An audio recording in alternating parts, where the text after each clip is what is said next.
Bienvenidos. Bueno, somos muchos.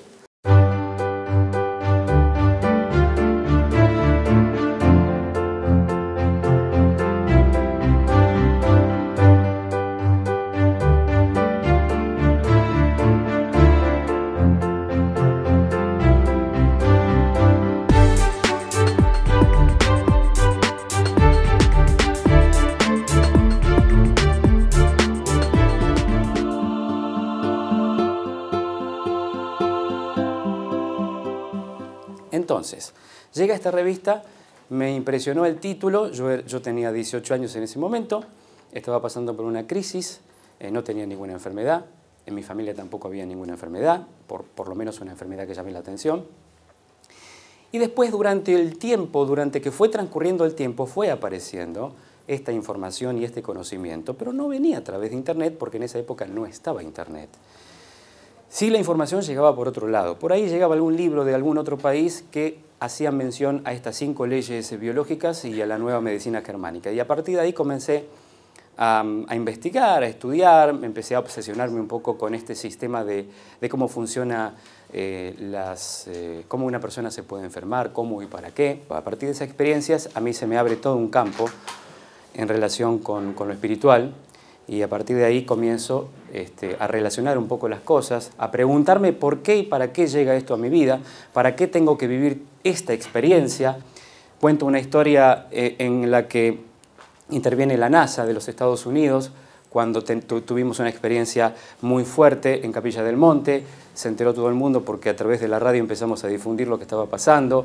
Bueno, se armó un lío tremendo, también hubo muchos periodistas, hicimos una gran conferencia en Córdoba y a partir de ahí comienza, digamos, un nuevo camino para mi vida. Si está la parte científica, que es muy bien explicada en relación con lo que es la parte científica, ¿no? Con los arquetipos celulares, por qué las células reaccionan de tal o cual manera, por qué tenemos este tipo de agrupamientos celulares en nuestro cuerpo y que cada célula cumple una determinada función, y que todas, absolutamente todas, están asociadas para sobrevivir. Bueno, todo eso se tornaba un poco complicado explicarlo, es decir, mejor dicho, trataba de explicarlo de la mejor forma posible, yo iba armando un poco el rompecabezas y trataba de transmitirlo de la mejor forma posible que podía. Hasta que conozco la biología total de todos los seres vivientes, a partir de ahí entro en el concepto de Claude Sabat, que es un médico cancerólogo francés, que fue el que agrega unas cuantas leyes descubiertas por él en los años 70 a las 5 leyes biológicas descubiertas por el Dr. Hammer. Y a partir de ahí comienzo a comprender de una forma mucho más sencilla, comprendo que la gente comienza a incorporar esta información y este conocimiento científico de una forma mucho más directa, porque a partir de allí comenzamos a observar a la madre naturaleza, comienzo a comprender mucho mejor y comienzo a transmitir esta información a través de la biología de todos los seres vivientes. Y a partir de ahí comienzo a dar seminarios y a partir de ahí comienzo a difundir en los medios de comunicación por primera vez en la Argentina, cuando nadie salía a los medios de comunicación porque había como un cierto resguardo en relación con las industrias químicas, en relación con este miedo que en esa época existía en relación con hacer este tipo de conferencias introductorias. Y me animé y salí a los medios de comunicación por primera vez y comencé a hablar de las 5 leyes biológicas, comencé a hablar que estábamos haciendo una actividad para desprogramar las enfermedades, comencé a difundir las conferencias, se empezó a llenar cada vez más las conferencias y también hemos venido a Rosario hace 4 años atrás. Bueno, y se comenzó a expandir cada vez más, y se comenzó a expandir y hasta en los seminarios hoy podemos contar también con profesionales, médicos, psicólogos, gente que está en las terapias alternativas. Tenemos en los seminarios todo tipo de personas profesionales y también amas de casa, también chicos jóvenes que están haciendo el seminario, están aprendiendo.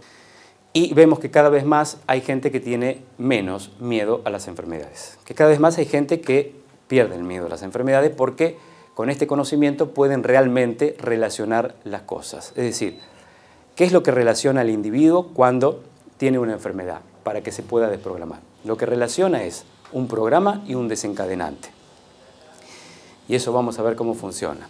La persona vive esta experiencia, quizás por primera vez, algo inhabitual en su vida, nunca había vivido este tipo de conflicto, sí había vivido otros, pero no este, y de esta manera. Entonces, cuando una persona está en este estado de alerta, en este estado de estrés emocional, nuestro cerebro lo que hace en el momento que la persona está movilizada es medir la intensidad de la energía que hay en el cuerpo, que se encarga de que hoy, por ejemplo, nosotros estemos respirando, o que yo esté respirando en este momento, mientras yo cumplo una actividad, mientras yo les estoy hablando a ustedes, estoy respirando inconscientemente. Entonces mi inconsciente se encarga de estas funciones que son para sobrevivir, para mantenernos con vida. Para nuestra mente, que interpreta, que tenemos una mente autolimitada, interpreta constantemente aquellos acontecimientos que representan para la persona algo que le ha ocurrido en el pasado. Es decir, que constantemente cuando tenemos una sensación hoy en el presente, una sensación cualquiera, es decir, en donde revivimos una y otra vez un programa, una formación que ya está en nuestro pasado, es decir, está en el presente, pero está en el pasado para nuestra mente. Es una proyección de nuestra mente para autojustificar nuestra existencia y para ubicarnos en un determinado lugar, pero resulta ser que para nuestro inconsciente no existe el tiempo, ni el espacio como nosotros lo conocemos. Entonces, todos los conflictos, absolutamente todos los conflictos que vivimos hoy en la actualidad, en donde hacemos estrés, recordamos permanentemente algo que tenemos en nuestro pasado. ¿Y qué son los programas? El hombre ha desarrollado con el paso del tiempo programas biológicos de supervivencia que están grabadas en nuestro cerebro, en nuestras células.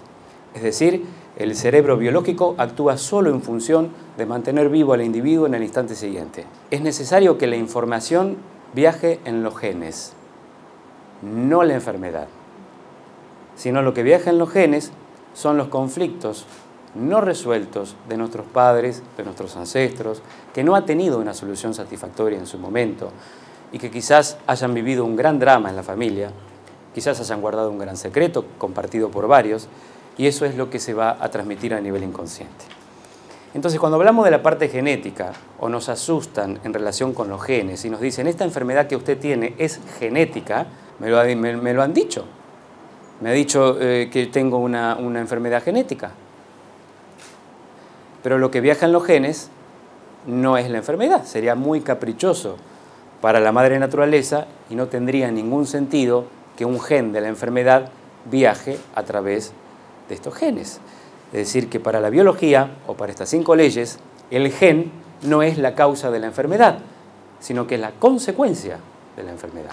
El gen muta, se acomoda de acuerdo a la información que posee.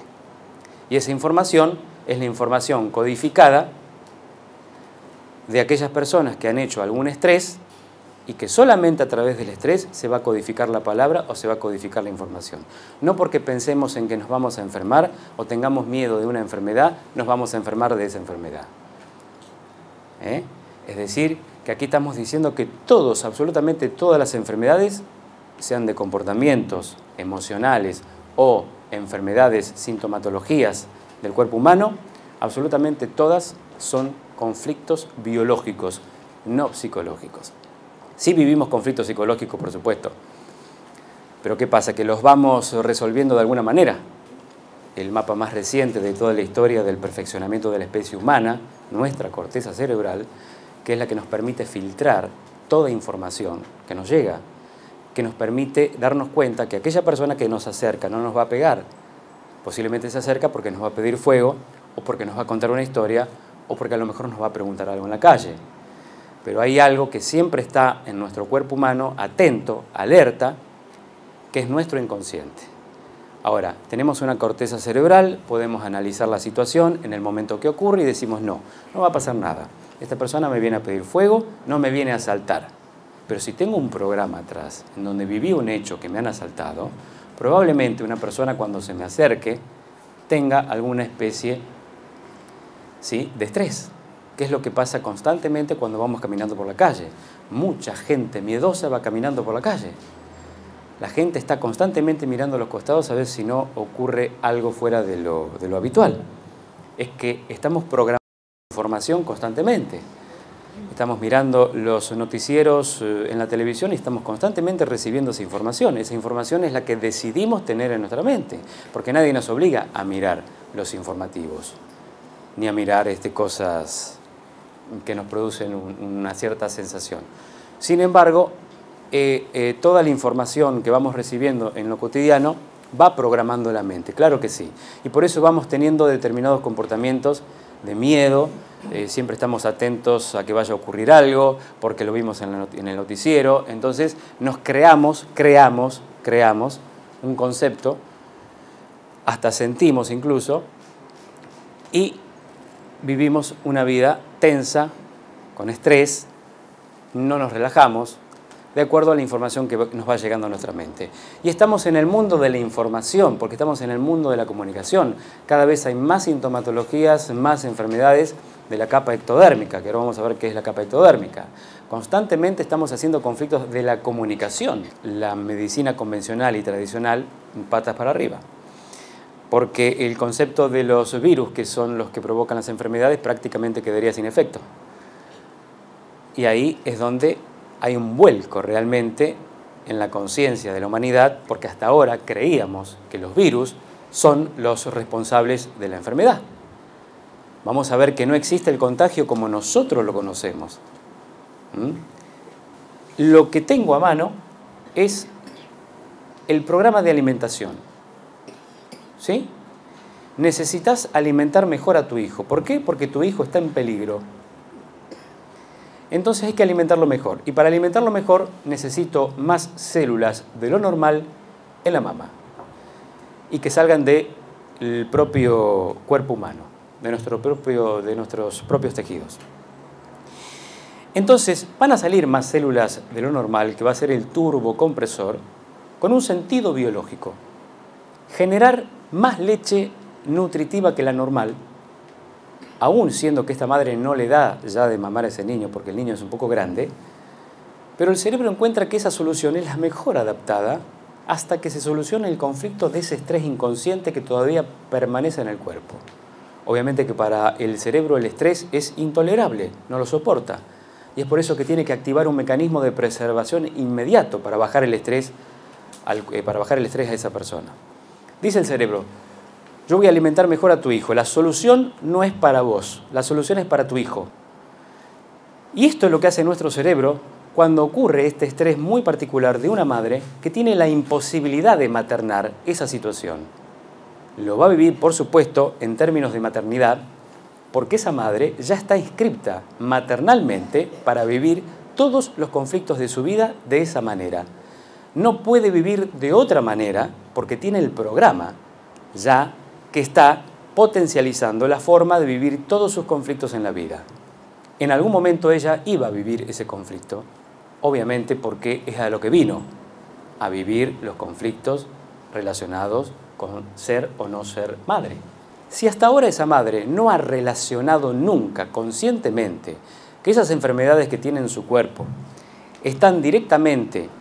tienen un link directo con esos shocks, con esas vivencias emocionales, y no las puede relacionar, mientras no las pueda relacionar en toda su vida, el mensaje va a seguir siempre manifestándose en el cuerpo. Porque nuestro inconsciente, lo que no puede comunicar la persona mentalmente, cuando un ser humano, cuando un individuo no encuentra una solución con su mente, cuando no encuentra una solución con su cuerpo, quien encuentra la solución es el cerebro. Entonces, cuando nuestro cerebro, nuestro inconsciente se da cuenta que estamos incapacitados de resolver los conflictos, quien asume las riendas del asunto es él. Para eso está. El cerebro es un tutor, es nuestro tutor, es el que se encarga absolutamente de disparar todas las enfermedades. ¿Qué pasa cuando hay una enfermedad? ¿Para qué viene la enfermedad? La enfermedad puede venir para muchas cosas. Primero, distracción. Ahora que tengo esta enfermedad, no tengo que estar pendiente de esto que me causa sufrimiento, porque ahora tengo que ocuparme del síntoma. Y si tengo que ocuparme del síntoma, es la mejor distracción que buscó de alguna manera nuestro cerebro. Ahora la persona tiene que ocuparse de la enfermedad. Entonces la enfermedad lo distrae. Entonces una solución es una solución. Baja el estrés, baja el estrés. ¿Para qué otra cosa sirve la enfermedad? La enfermedad sirve, por ejemplo, para reunir a la familia. Si yo quería reunir a toda mi familia y ese fue el conflicto de toda mi vida, pues sirve para reunir a toda la familia, porque ahora van a estar todos encima mío. Antes no estaban, ahora recibo más amor que antes. Entonces la enfermedad es perfecta también para eso. La enfermedad puede servir para muchas cosas.